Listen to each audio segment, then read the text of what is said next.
যুবকদেরকে নষ্ট করার জন্য ইহুদি খ্রিস্টিয়ান মুশরিক এবং নামধারী মোনাফেক তথাকথিত মুসলিম শাসকরা হাজার রকমের অশ্লীলতা, বেহায়াপনা, উলাঙ্গপনা, মাদক, এমনকি কোনো কোনো ক্ষেত্রে দিনদার যুবকদের উপরে চরম পীড়ন চালিয়েছে, যাতে করে কোনো যুবক আর ইসলামের নাম না নেয়। নামাজি যুবকদেরকে হাজার রকমের মিথ্যে অভিযোগ এবং জঙ্গিবাদের ধোঁয়া তুলে দিনকে দিন, রাতকে রাত রিমান্ড দিয়ে জেলের প্রকোষ্ঠে জীবন থেকে জীবনীকে বের করে নিয়েছে। এরপরেও আমার দেশের যুবক যখন আল্লাহর কোরআনের দাওয়াত পায়, তখন ঘর বাড়ি ছেড়ে আল্লাহর কোরআনের পতাকা তলেই সমবেত হয়। তার কারণ জানে, যেই নেতারা আমাদেরকে ঘোরাচ্ছে তাদের পিছনে কিচ্ছু নাই, তাদের পেছনে আছে জাহান্নামের বিভিন্ন উপাদান। আর যারা কোরআনের দিকে ডাকে তারাই কেবল মানুষ হয়ে সমাজে বাস করার সুযোগ দেয় এবং পরকালে জান্নাতের কথা শোনায়। ঠিক এরা বলেন? সুতরাং একবিংশ শতাব্দী আল্লাহ রাব্বুল আলামিনের কোরআন বিজয়ের শতাব্দী। তার প্রমাণ আজকের এই মাহফিল, শত শত যুবকের আয়োজন, প্রাণবন্ত এই আয়োজনে যুবকদের ঢল দেখে আগামী দিন প্রমাণ করে এই দিন হবে আল্লাহর কোরআন বিজয়ের দিন। হাজারো ষড়যন্ত্র, হাজারো তন্ত্রমন্ত্র দিয়ে কিংবা লোভ অথবা ভীতি দিয়ে যুবকদেরকে দমিয়ে রাখা যাবে না। আর যুবক যেদিকে যায় বিজয় সেদিকে যায়। আজকের যুবকের পদভারে প্রমাণ করে আগামী দিন আল্লাহর কোরআন বিজয়ের দিন। আল্লাহ রাব্বুল আলামিন আমার যুবক ভাইদেরকে কবুল করুন, বলি আমিন। আল্লাহ তাআলা কোরআনের নূর দিয়ে যুবকদের বক্ষগুলো ভরপুর করে দিন, বলি আমিন। আয়োজিত এই মাহফিলে পর্দার অন্তরালের সম্মানিতা মা বোন, অন্যান্য নেতৃবৃন্দ যারা স্থানীয় এবং জাতীয় পর্যায়ে রয়েছেন, আইন শৃঙ্খলা রক্ষায় নিয়োজিত পুলিশ বাহিনীর বিভিন্ন স্তরের সদস্যবৃন্দ এবং পর্দার অন্তরালে আমার সম্মানিতা মা বোন, কষ্ট করে করে এই জাগতিক জীবনের পাশাপাশি আল্লাহর কোরআন শোনার জন্য এখনো পর্যন্ত অপেক্ষমান অন্য ধর্মাবলম্বী ভাই বোনদেরকে আন্তরিক মোবারকবাদ জানিয়ে আল্লাহ তাআলার উপর ভরসা করে সরাসরি আমরা আল্লাহ তাআলার কোরআনের কাছে চলে যাচ্ছি। সম্মানিত ভাইয়েরা, আমি এমন একটি সময় আপনাদের উদ্দেশ্যে কথা বলছি, যে সময় হয়তোবা আমরা যতক্ষণ কথা বলছি এই 5-7 মিনিটের মধ্যে ফিলিস্তিনে আরো কত বোন যেন শহীদ হয়ে গেছে, কত মায়ের বুক যেন আরো খালি হয়েছে, কতজন যেন না খেয়ে খেয়ে উত্তপ্ত মরুর মধ্যে দুকে দুকে জীবন মৃত্যুর সাথে লড়াইয়ের মধ্যে নিজেকে হারিয়ে দিয়ে শাহাদাতের নজরানা পেশ করছে। সম্মানিত বন্ধুগণ, ঠিক তার পাশাপাশি আমার এই 10 মিনিট সময়ের মধ্যে ইসলাম বিরোধীরা হয়তো 10 পৃষ্ঠা লিখে ফেলেছে। হয়তোবা আগামীকালকে বিভিন্ন পেপার পত্রিকায় তামাম বিশ্বজুড়ে, এমনকি বাংলাদেশেও পেপারে ইসলামের বিরুদ্ধে কোনো না কোনো কথা একটু না একটু করে হাজার লাখো পত্রিকায় ভেসে আসবে। ঠিক তার পাশাপাশি তামাম বিশ্বে এই 10 মিনিটে ন্যূনতম 10টা নাটক তৈরি করা হয়েছে রাসূল সাল্লাল্লাহু আলাইহি ওয়াসাল্লামকে কেন্দ্র করে, ইসলামকে কটাক্ষ করে, রাসূল সাল্লাল্লাহু আলাইহি ওয়াসাল্লামের চরিত্র হননের জন্য এবং মুসলিমদেরকে সন্ত্রাসী জাতি হিসাবে চিহ্নিত করে তাদের নৈতিক চরিত্র এবং মনোবল ভেঙে দেওয়ার ষড়যন্ত্র অংশ হিসাবে। ঠিক না বলেন? আমরা এমন একটি সময় কথা বলছি যখন ভারতে নির্বাচনের ঢামাডোল বাজছে। আমরা দোয়া করছি আল্লাহ তাআলার কাছে, কমপক্ষে মুসলমান বিদ্বেষী মসজিদ ভেঙে রাম মন্দির নির্মাণকারী যেই সরকারটি রয়েছে এখন, যেখানে এই মোদী সরকার আসার পরে ভারতে হাজারো মসজিদকে ভাঙা হয়েছে, মুসলমানদেরকে হত্যা করে গুজরাটের কসাই যাকে বলা হয়, এমনি করে করে বিভিন্ন অন্যায়, বিশেষ করে একটা ফেনেটিক্যাল হিন্দু বাই কাস্ট, এই রকম একটি চূড়ান্ত ইসলাম বিদ্বেষী সরকার সেখানে প্রতিষ্ঠিত থাকার কারণে ভারতের মধ্যেও হিন্দুর মধ্যেও বড় রকমের দ্বন্দ্ব। কারণ ওখানে বড় রাজনৈতিক দলগুলো আছে হিন্দু তথা অমুসলিম, তারা কতিপয় মুসলিম আছে সংখ্যালঘু, তাদের উপরে যে পীড়ন যাচ্ছে, এমনকি বিভিন্ন জায়গায় হাজার হাজার মাদ্রাসা বন্ধ করে দেয়া হচ্ছে। আপনারা জানেন মসজিদে আজান বন্ধ করা দেয়া হয়েছে। কুতুব মিনার থেকে নিয়ে বড় বড় মসজিদের উপরে তারা হনুমানের গেরুয়া কালার পরে পরে তারপরে মাইকগুলো খুলে ফেলছে, মিনারগুলো ভেঙে ফেলছে, মসজিদগুলোতে আজান দেওয়া বন্ধ তো হয়েছে, বরং মসজিদগুলো আগুন দিয়ে পুড়িয়ে দিচ্ছে। চীনে এক কঠিন অবস্থা যাচ্ছে। ঠিক তার পাশাপাশি মায়ানমারের চরম নির্যাতনের এক কালো অধ্যায় থেকে মুসলিমরা বাঁচার জন্য হিজরত করেছে। সিরিয়ায় এখনো হামলা হচ্ছে, ইরাকে এখনো হামলা হচ্ছে, পৃথিবীর বিভিন্ন রাষ্ট্রে, বিশেষ করে ভারতে যে নির্বাচনটি হতে যাচ্ছে, আল্লাহ তাআলার কাছে আজকে দোয়া করছি জালেম জুলুম থেকে একটি মানবীয় সরকার, দল যাই হোক, মত যাই হোক, আদর্শ যাই হোক, ধর্মচিন্তা যাই হোক, কমপক্ষে মানুষকে ভালোবাসে এরকম একটি সরকার যেন আল্লাহ তাআলা এই ভারতে দান করেন। মাত্র 1947 সালে দ্বিজাতি তত্ত্বের ভিত্তিতে ভারত ভাগ হলো। এর আগে 200 বছর ব্রিটিশরা শাসন করেছে। ব্রিটিশের শাসনের আগে প্রায় 600 বছর মুসলমানরা শাসন করেছে এই ভারত। যদি ভারতের মুসলমান শাসকরা চাইতেন 600 বছরে কোনো হিন্দু ভারতে থাকবে না, তাহলে একটা হিন্দু জাদুঘরে গিয়েও খুঁজে পাওয়া যেত না, ঠিক কিনা বলেন? কিন্তু 600 বছর একটানা শাসন করলেন। একটি মন্দির ভেঙেছে মুসলমান শাসকরা, এরকম কোন রিপোর্ট কেউ দেখাতে পারবে না। কিংবা কোন একজন হিন্দু নারী আঁচল ধরে টান দিয়েছে মুসলমান শাসক কিংবা পুলিশ অথবা শাসকের ছেলে, মামাতো ভাই, খালাতো ভাই, শ্যালক ছেলে, মেয়ে এরকম অত্যাচার করেছে কোন হিন্দুর উপরে, এরকম কোন রিপোর্ট কেউ দিতে পারবে না। ব্রিটিশদের সাথে লড়াই করেছে মুসলমানরা, জীবন দিয়েছে, তার কারণ ব্রিটিশরা অন্যায়ভাবে মুসলমানদের উপর শোষক হয়ে বসেছে। ক্ষমতা উদ্ধারের জন্য লাখো নয় কোটি কোটি মুসলমান জীবন দিয়ে বিভিন্ন যুদ্ধে ঝাঁপিয়ে পড়েছে, শেষ পর্যন্ত পরাজিত হয়েছে বিভিন্নভাবে ব্রিটিশদের কাছে। আর নিকট থেকে কিছু ভারতের কতিপয় হিন্দুরা তলে তলে এই ব্রিটিশদের সাথে আতাত করে করে তারা চিন্তা করেছে মুসলমান শাসকদেরও আমরা প্রজা আর ব্রিটিশদেরও প্রজা, কিন্তু মুসলমান শাসকরা থাকলে আমরা তো কমপক্ষে ক্ষমতার ভাগ পাই না, যাক কমপক্ষে ব্রিটিশের সাথে দালালি করে যদি কিছু পাইতে পারি। ঠিক সেইভাবেই তারা এক পর্যায়ে যখন আতাত করলো, ব্রিটিশরা চলে যাওয়ার সময় এই হিন্দুদের হাতে ক্ষমতা দিয়ে গেল দালালি এবং বিভিন্ন আতাত করার একটি পুরস্কার হিসাবে। তখন একটি বড় রকমের ইতিহাস আমি ছোট্ট করে বলে দিচ্ছি, নতুন প্রজন্মের জানা দরকার।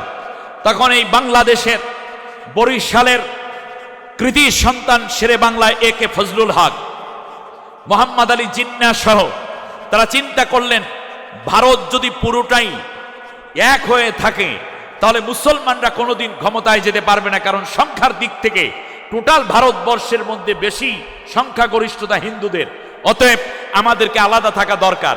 এরপর চলে আসলো 2 নেশন থিওরি, দ্বিজাতি তত্ত্ব। তার অংশ হিসাবে বাংলাদেশ পড়ে গেল ভারতের একেবারে কোলের মধ্যে, পাকিস্তান আলাদা হয়ে গেল।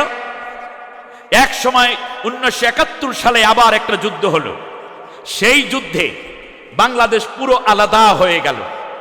ভারতের কোলের মধ্যে থাকা এই ছোট্ট রাষ্ট্রটি মূলত এই কাছাকাছি থাকার কারণে বাংলাদেশ আলাদা হয়নি, বাংলাদেশ আলাদা হয়েছে মুসলিম হিসাবে। কিন্তু বাংলাদেশের 3 দিকে ভারত দ্বারা বেষ্টিত রয়ে গেল, একদিকে বঙ্গোপসাগর। এক পর্যায়ে এমন পরিস্থিতি তৈরি হয়ে গেল 1971 সাল থেকে নিয়ে আজও পর্যন্ত মুসলমানরা এখানে মাথা উঁচু করে মুখ ফুলিয়ে আল্লাহর কোরআনের সর্বশ্রেষ্ঠ বাণী প্রচার করবে এই পরিবেশটুকু পায়নি। তার কারণ পাশের রাষ্ট্রটি বারবার আমাদের সরকারগুলোকে ডমিনেট করত এবং তাদের ইচ্ছাকে প্রাধান্য দিতে গিয়ে সত্যিকার দিনদার ইমানদার মুসলিম এবং ইসলামী আন্দোলনকে তারা বরদাস্ত করতে পারে নাই। ইতিহাসের ধারাবাহিকতায় 50টি বছর একটানা আন্দোলন করার ফলে শত শত শহীদের নজরানা পেশ করে একটি কাফেলা অর্থনৈতিকভাবে ব্যাংক প্রতিষ্ঠা করলো। কখনো বা তারা চিকিৎসা সেবার নামে হাজারো রকমের এনজিও এবং প্রতিষ্ঠান তৈরি করে মানব সেবায় যখন আত্মনিয়োগ করলো, শেষ পর্যন্ত লাখো আলেম যখন একদিকে ঝুঁকে পড়লো, তাওহীদি জনতা যখন এদের নেতৃত্ব মেনে নিতে রাজি হয়ে উঠল, তখনই এই মুশরিক সরকারটির কালো চোখ পড়ল ইসলামী আন্দোলনের এই দলটির উপরে। ফলে গ্রহণযোগ্য জনগণ দ্বারা নির্বাচিত ভালোবাসার সেই নেতৃবৃন্দ এবং আলেমদেরকে সমানে হত্যা করা হয়েছে। ইতিহাসের এই কথাগুলো আমি আপনাদেরকে বলছি এজন্য, তার কারণ বাংলাদেশ এক মহা বিপদের মধ্যে পড়ে আছে। দোয়া করছি যেই একটি প্রেক্ষাপট এখন তৈরি হয়েছে, এই জায়গা থেকে যেন আল্লাহ তাআলা বাংলার মুসলমানদেরকে বাঁচায় দেন। হাইছেন না, আমি গল্প শোনাতে আসিনি। আজ থেকে সিদ্ধান্ত নিতে হবে, প্রতিটা রাত্রে তাহাজ্জুদ পড়ে পড়ে আল্লাহ তাআলার কাছে দোয়া করতে হবে মুসলমানদেরকে। আমি মনে করি সরকারে যারা আছেন, পুলিশে যারা আছেন, র্যাবে যারা আছেন, গোয়েন্দায় যারা আছেন, ডিবিতে যারা আছেন, ডিএসপিতে যারা আছেন, কিংবা এলাকার এমপি, মন্ত্রী, মেম্বার, চেয়ারম্যান, যুবক, ছাত্র সমাজ, সবাইকে আজ বাংলাদেশের স্বাধীনতা, সার্বভৌমত্ব, ত্রিশক্তি নিয়ন্ত্রণ নিতে যাচ্ছে। একদিকে চীন, আর একদিকে ভারত, আর একদিকে আমেরিকা। সুতরাং আমরা কারো পদলেহী হব না, কারো কাছে আমাদের সত্তা আমরা নত করে দেব না। বাংলাদেশ প্রয়োজনে জীবন দিয়ে আমরা আমাদের স্বাধীনতা, সার্বভৌমত্ব রক্ষা করবো, ঠিক কিনা বলেন? এজন্য চিহ্নিত করেছে বাংলাদেশে কারা স্বাধীনতা, সার্বভৌমত্বের রক্ষা কবচ, কোন আলেমরা স্বাধীনতার ব্যাপারে সচেতন, কোন রাজনৈতিক দলের নেতৃবৃন্দ দেশকে বেশি ভালোবাসে। কিছু কিছু দালালদেরকে নিয়ে আলাদা করা হচ্ছে মীর জাফরের উত্তরসূরিদেরকে, আর একদিকে দেশপ্রেমিকদেরকে কোণঠাসা করার ষড়যন্ত্র হচ্ছে। এটা আমার দেশ থেকে নয়, ভিন দেশ থেকে এটার প্রেসক্রিপশন দেওয়া হচ্ছে। 3 দেশ থেকে এই প্রেসক্রিপশন আসে, কিন্তু একটি দেশ দ্বারা আমরা বেষ্টিত হওয়ার কারণে আমরা বেশি সংখ্যা করছি। এই দেশটি আমাদেরকে বরদাস্ত করতে পারবে বলে আমরা মনে করছি না। কারণ স্বাধীনতার পরের প্রজন্ম হওয়ার পরে এই জন্য আমরা নালিশটা কার কাছে করব? আমরা নালিশটা করব আল্লাহর কাছে।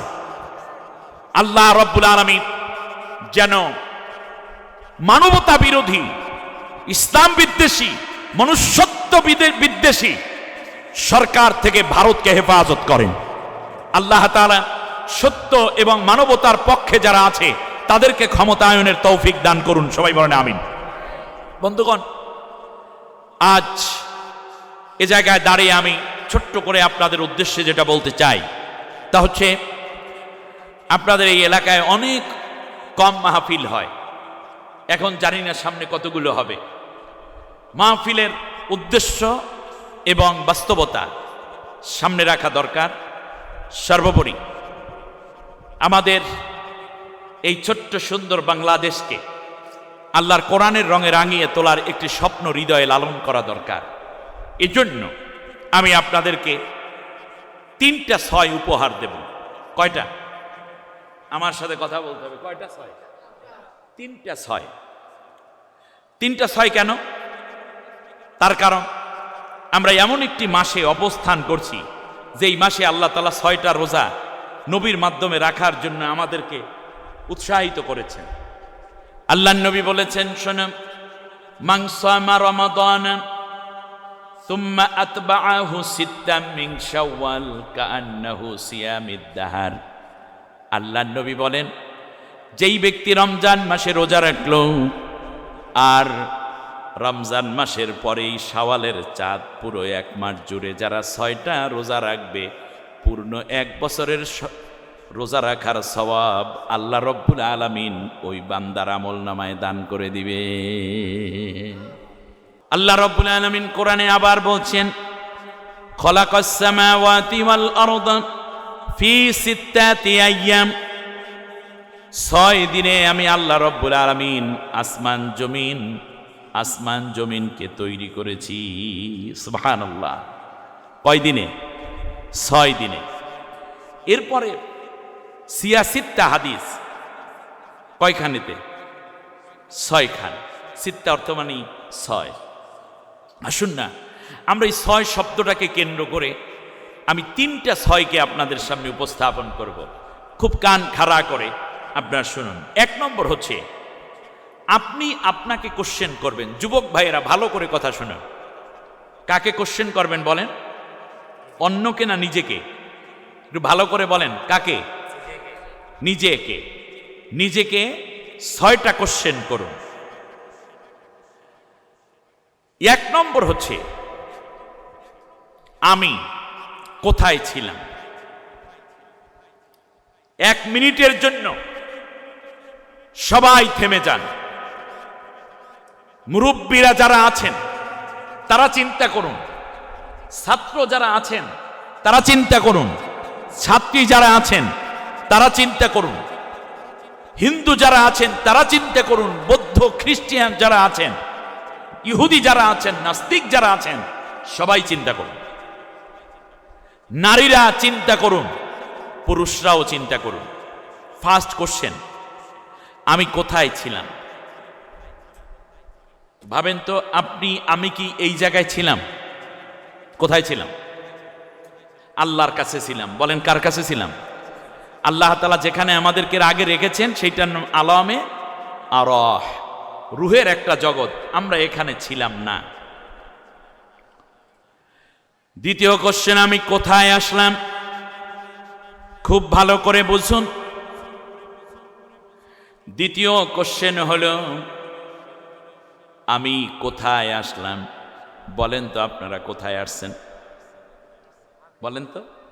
মাহফিলে। কিন্তু এই টোটাল ওয়ার্ল্ডকে, পৃথিবীকে আমরা বলতে পারি এটা দুনিয়ায় এসেছি। বলেন কোথায় এসেছি? দুনিয়ায়। এ জায়গায় এসে খুব মজা পাচ্ছি, তাই না? দুনিয়াটা কি থাকার জায়গা না মরার জায়গা? সেটা বলেন আগে। মরার জায়গা। এজন্য আল্লাহ তাআলা বলছেন, আল্লাযী খালাকাল মাউতা ওয়াল হায়াতা লিয়াবলুয়াকুম আইয়ুকুম আহসানু আমালা। আমি আল্লাহ মৃত এবং জীবনকে তৈরি করেছি হায়াতের জিন্দিগির ছোট্ট একটু সময়ে যেন আমি পরীক্ষা করে নিতে পারি তোমরা কে কত বেশি নেক কাজ ভালোভাবে সম্পন্ন করো। সুবহানাল্লাহ বলেন। তাহলে এই পৃথিবীটা কি বাঁচার জায়গা না মরার জায়গা? একটু ভালো করে বোঝেন। এটি বাঁচার জায়গা না মরার জায়গা? মরার জায়গা। আর এইটার নাম হলো কি? দুনিয়া। এটার নাম কি? দুনিয়া। দুনিয়া কাকে বলে জানেন? দুনিয়া এই যে একটা জিনিস, যেমন ধরুন এই টিস্যু বক্স, এটার মধ্যে 100 পিস, 100টা পিস থাকে। একটা পিস হাতে নিলাম, নেয়ার পরে এখান থেকে ছোট্ট একটা অংশ বের করলাম। এইটার নাম হলো আদনা। এটার নাম কি? আদনা। জিনিসটার নাম কি? আদনা। আপনারা বোঝেন, এটা আরবি শব্দ আদনা। আদনা মানে হচ্ছে একেবারে ক্ষুদ্রাতি ক্ষুদ্র, যার জন্য ঝগড়াও করা যায় না, টাকাও চাওয়া যায় না, শাস্তিও দেওয়া যায় না। এটার নাম কি? আদনা। এই আদনার চেয়েও ছোট যেই জায়গাটা, সেইটাকে বলে দুনিয়া। এটা বড় জায়গা না ছোট জায়গা? খুব ছোট একটা জায়গা দুনিয়া। আল্লাহ রাব্বুল আলামিন বলেন, এই দুনিয়ায় তোর ইচ্ছায় তুই যাও নাই, আমি আল্লাহ রাব্বুল আলামিনের ইচ্ছায় তোকে পাঠিয়েছি। আপনারা বলুন, আমার মা বাবার ইচ্ছায় কি আমরা দুনিয়ায় এসেছি? আমাদের ইচ্ছায় আসছি? সরকারের ইচ্ছায় আসছি? আসছি কার ইচ্ছায়? আরো জোরে বলেন কার ইচ্ছায়? একটু সবাই বলেন কার ইচ্ছায় আসছি? কয়েকটা দিন বাঁচবো। এই ভাই বেঁচে আছেন দাড়ি পাকা, শুধু দাড়ি পাকলেই মানুষ মরে, কাঁচা দাড়িওয়ালা মানুষ কি মারা যায় না? আল্লাহ রাব্বুল আলামিন বলেন, ওয়ামান নুআম্মিরহু নুনাক্কিসুহু ফিল খালকি আফালা ইয়াকিলুন। আমি আল্লাহ যাকে চাই তাকে হায়াত বাড়িয়ে দেই, আর যাকে চাই তাকে হায়াত কমিয়ে দেই। আল্লাহ রাব্বুল আলামিন বলেন, আমি যাকে ইচ্ছে হায়াত বাড়িয়ে দেই, আর যাকে ইচ্ছে আমি আল্লাহ রাব্বুল আলামিন অল্প সময় নিয়ে আসি। এই হায়াত তোমাদের কাছে নাই, তাহলে বলুন দেখি এই পর্যন্ত বেঁচে আছি আমরা কার ইচ্ছায়? আসলাম কার ইচ্ছায়? দুনিয়ায় আসছি, কোথায় আসছি? এখানে কি থাকতে পারবো? যতটুকু থাকতেছি কার ইচ্ছায়? আল্লাহর ইচ্ছায়। একদিন মরে যাব কার ইচ্ছায়? আল্লাহর ইচ্ছায়। এবার বলুন, আসছি কার ইচ্ছায়? বেঁচে আছি কার ইচ্ছায়? মরে যাব কার ইচ্ছায়? এবার আপনাদের কাছে জানতে চাই, বাঁচা এবং মরার মাঝখানে যেই সময়টুকু হায়াত নামে আমরা পেলাম, এই সময় কার ইচ্ছা আমরা পুরা করব? জোরে বলেন, কার ইচ্ছা? কোন নেতার ইচ্ছা, কোন নেত্রীর ইচ্ছা, কোন পীরের ইচ্ছা, কোন মুরব্বীর ইচ্ছা না, আমরা কার ইচ্ছা পুরা করব? কে কে আল্লাহর ইচ্ছা পুরা করতে রাজি? হাত উঁচু করে আল্লাহকে দেখান। আল্লাহ হাত উঁচু করে রাখেন, বলেন আল্লাহ জীবনে সব সময় যেন তোমার ইচ্ছা পুরা করতে পারি, সেই তৌফিক, সেই ঈমান আমাদেরকে নসিব করো। আমিন আমিন ইয়া রাব্বাল আলামিন। সম্মানিত ভাইয়েরা, সেই আল্লাহর ইচ্ছে কি? আল্লাহর কোরআন মানা না অন্য কিছু মানা? আল্লাহর কোরআনের বিধান মানা নাকি মানুষের বিধান মানা? আল্লাহর হুকুম মানা নাকি অন্য কোনো ব্যক্তি কিংবা রাষ্ট্রের হুকুম মানা? তো সেই আল্লাহর হুকুম মানতে আপনারা রাজি আছেন? সবাই রাজি আছেন? আল্লাহ কবুল করুন, বলেন আমিন।